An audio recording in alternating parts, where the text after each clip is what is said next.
اعوذ باللہ من الشیطان الرجیم بسم اللہ الرحمن الرحیم۔ سورہ صافات کے دوسرے رکوع میں اہل جنت کے ایک مکالمے کا تذکرہ تھا، جس سے یہ اندازہ ہوگا کہ کس قدر سادہ مزاج متواضع وہ لوگ ہوں گے کہ جو اللہ تعالیٰ کے فضل و کرم سے جنت میں داخل ہوں گے۔ قال قائل منہم، ان میں سے ایک کہے گا کہنے والا، انی کان لی قرین، یہ اہل جنت ہیں، آپس میں گفتگو کر رہے ہیں، میرا ایک ساتھی تھا، دوست تھا، یقول وانک لمن المصدقین، مصدقین، وہ مجھ سے کہا کرتا تھا کہ تمہیں کیا ہو گیا ہے،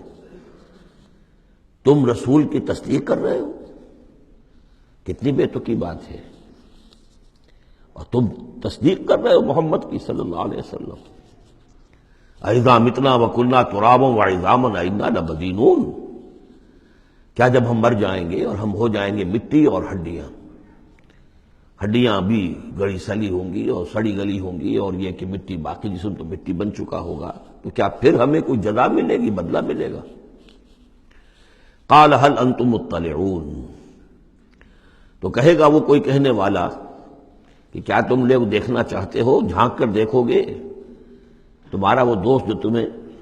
گمراہ کرنے کی کوشش کرتا تھا وہ کہاں ہے، کس حال میں ہے، دیکھنا چاہو گے؟ یعنی اہل جنت کے لیے یہ اہتمام بھی کیا جائے گا۔ فاطلع، تو وہ جھانک کر دیکھے گا، فرآہ فی سواء الجحیم، تو دیکھے گا اس کو جہنم کے، دوزخ کے گویا کہ بیچوں بیچ اس کی تہ میں۔ قال، وہ کہے گا، تاللہ ان کدت لتردین، خدا کی قسم تم تو قریب تھے کہ مجھے بھی برباد کرتے، مجھے بھی گراتے یہاں، یعنی یہ تو اللہ کا بڑا فضل ہوا کہ میں نے تمہاری باتوں پر زیادہ دھیان نہیں دیا، اور جو بات میرے دل کو لگ گئی تھی، جو بات مجھے بھلی لگی تھی، جس کی گواہی میری قلب کی گہرائیوں سے برآمد ہوئی، میرے دل نے جس کو حق جانا میں نے اسے قبول کیا، ورنہ یہ کہ تم تو تلے ہوئے تھے کہ جس طرح تم تباہ ہوئے ہو اسی طرح مجھے بھی اس جہنم کے گڑھے میں اپنے ساتھ لے کر گرتے۔ ولولا نعمت ربی لکنت من المحضرین، اور اگر میرے رب کی نعمت مجھ پر نہ ہوتی، احسان نہ ہوتا، انعام نہ ہوتا، یہ تو اللہ کا فضل ہے میرے پروردگار کا، تو میں بھی ہو جاتا انہی لوگوں میں سے جو یہاں پکڑے ہوئے آئے ہیں گرفتار ہو کر اور اس جہنم کے حوالے کر دیے گئے۔ افما نحن بمیتین، اب یہ آپس میں گفتگو کر رہے ہیں جنت والے، تو کیا اب ہمیں مرنا تو نہیں ہے، کیا اب ہمیں نہیں مرنا ہے، یعنی اب جنت میں آ کر تو ہم یہاں مستقل رہیں گے نا؟ وہ میں کہہ رہا تھا آپ سے کہ کس کو سادہ مزاج کے لوگ ہوں گے، اور ان کے اندر کوئی تعلی نہیں ہوگی کہ ہم نے تو بڑی محنت سے جنت کمائی ہے، اب تو یہاں ٹھسے سے ہم رہیں گے اور ہمیشہ ہمیش رہیں گے۔ ان کے دلوں کی کیفیت اب بھی یہ ہے، افما نحن بمیتین الا موتتنا الاولی وما نحن بمعذبین، تو کیا اب ہمیں کوئی موت نہیں آئے گی سوائے اس موت کے کہ جو آ چکی ہے، وما نحن بمعذبین، اور اب تو ہم مطمئن ہو جائیں کہ کسی عذاب وغیرہ کا کھٹکا نہیں ہے، کہیں اور کوئی پکڑ، کوئی اور حساب کتاب، کوئی اور چھلنی تو ابھی نہیں لگنی ہے، وما نحن بمعذبین، اور ہمیں تو کوئی عذاب نہیں دیا جائے گا۔ ان ھذا لہو الفوز العظیم، یقیناً یہ تو پھر بہت بڑی کامیابی ہے۔ لمثل ھذا فلیعمل العاملون، بس عمل کرنے والوں کو ایسی چیز کے لیے عمل کرنا چاہیے، اس انجام تک پہنچنے کی کوشش کرنی چاہیے۔ یہ ہے وہ انجام کہ جو اہل جنت کا ہوگا، اور اس انجام کو اپنے سامنے رکھ کر ہر محنت کرنے والا، عامل تو سب ہیں، بھاگ دوڑ تو سب کر رہے ہیں، دنیا پیش نظر ہے، دنیا بھی بغیر بھاگ دوڑ کے تو نہیں ملتی، محنت ہوتی ہے، دن رات کی ہوتی ہے، خون پسینہ ایک کر کے دنیا ملتی ہے، لیکن یہ ہے کہ اصل میں یہ خون پسینہ جو ہے انسان کا وہ اتنا قیمتی ہے کہ اس کے عوض تو یہ جنت حاصل کرنی چاہیے، نہ یہ کہ محض دنیا کی چند روزہ زندگی کے عیش و آرام اور صرف اس کی زیبائش و آرائش۔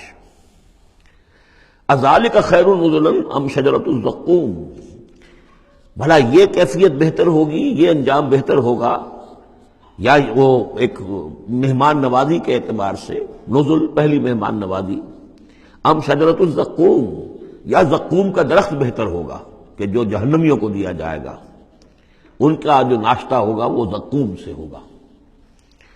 انا جعلناها فتنۃ للظالمین، ہم نے اس درخت کو ظالموں کے لیے، کافروں کے لیے فتنہ بنا دیا۔ اس کا ذکر آ چکا ہے سورہ بنی اسرائیل میں،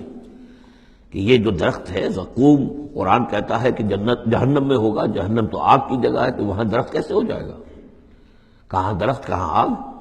تو ہم نے اس کو فتنہ بنا دیا ہے۔ وہ لوگ سب ساری چیزیں جو ہے اس دنیا کے قوانین پر قیاس کر رہے ہیں، اس عالم کے قوانین یہ نہیں ہے، اس قوانین اور ہیں۔ یہاں کی آگ کو ایک دفعہ جلا دیتی ہے تو انسان مر جاتا ہے، وہاں کی وہ آگ جلائے گی لیکن مرنے نہیں دے گی۔ یہاں کھال جھلس گئی تو پھر کوئی لمبی چوڑی جو ہے وہ پلاسٹک سرجری کی جائے تو شاید دوبارہ کچھ ہو جائے، ورنہ یہ کہ خود بخود تو نہیں آ جائے گی۔ لیکن وہاں یہ ہے کہ جیسے ہی کھال جھلس جائے گی اور کھال اللہ تعالیٰ ان کو عطا کر دے گا۔ تو وہاں کے نوامیس، وہاں کے قوانین، وہاں کے جو بھی لاز ہیں وہ مختلف ہیں یہاں کے قوانین سے۔ اِنَّا جَعَلْنَاهَا فِتْنَةً لِلظَّالِمِينَ إِنَّهَا شَجَرَةٌ تَخْرُجُ فِي أَصْلِ الْجَحِيمِ، وہ ایک درخت ہے کہ جو جہنم کے بالکل تہ میں سے ابھرے گا، نکلے گا۔ طَلْعُهَا كَأَنَّهُ رُءُوسُ الشَّيَاطِينِ، اور اس کے گابھے ایسے ہوں گے، خوشے ایسے ہوں گے جیسے شیطانوں کے سر ہیں، یعنی کوئی بہت ہی خوفناک قسم کے اور بہت بدنما۔ فَإِنَّهُمْ لَآكِلُونَ مِنْهَا، پھر یہ جو جہنمی ہے یہ کھائیں گے اس میں سے مجبور ہو کر۔ ویسے انسان اس کو دیکھنا تک پسند نہیں کرے گا، اس میں اس قدر کراہت ہوگی، لیکن یہ کہ چونکہ بھوک کی شدت ہوگی تو وہ کھائیں گے، منہ ماریں گے اس میں۔ فَمَالِئُونَ مِنْهَا الْبُطُونَ، اور اس سے اپنے پیٹوں کو بھریں گے۔